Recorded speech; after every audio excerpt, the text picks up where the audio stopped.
سفره خالی نمیاد پول پشت پول، فقط میخوام برم پرچم از پشت بوم تا بمیری میشه محبوب توی گور. نمیخوام خودمو سانسور کنم، کار تا آخر شب.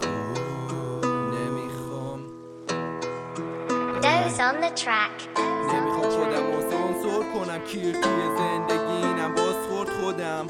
عادی میشه پای غمو، فقط میخوام برم پرچم از خستگی میزنه این خوابه به پشت. چقدر حسرت پول بشه ضعف رشد، پیاده ای اونا با پرشه. چقدر بخوره این دل تا که پرشه. کار تا آخر شب. مدیرای تخمی که بالا سرتن، برا زندگی است لباسا بکن. 4 سر کلفت و حقوقای کم. آب این زندگی میزنه سر و بمونی باس داشته باشی خواهی خر و واسه تو بیماه نرو با میکنی پای تله های زن و حتی کار نمیاد برا تتو. عادی میشه پای های غم و سنگینی تقصیر و پای منو سخت میکنه رابطه رو. میزنی پر و اسم بدهی میاد فقط در رو.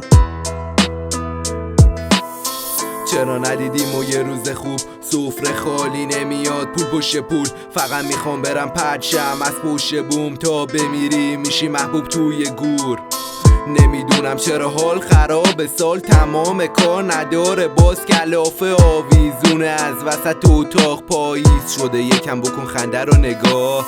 نمیخوام خودمو سانسور کنم، کیر توی زندگینم باز خورد خودم. میگم ول کن بی خیال داستان شو، این داستانم شده واسه سریال تور.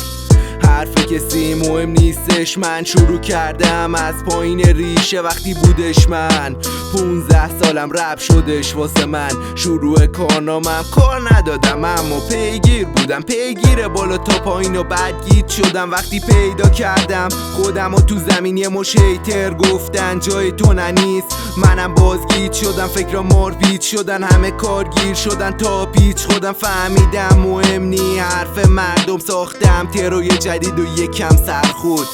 چرا ندیدیم و یه روز خوب، سفره خالی نمیاد پول پشت پول، فقط میخوام برم پرچم از پشت بوم تا بمیری میشی محبوب توی گور.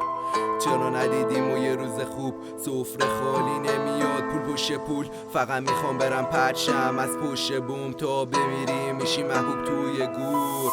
مگه بدتر از اینم هستش تا بمیری میشی محبوب توی گور. فاز مردم کسشر زندگیشو نداره درک خوب، همه لنگ پول همه درد و پول، کار کار کار کار کار پی پول. یکی میمیره فراموش میشه چند جون چند جون.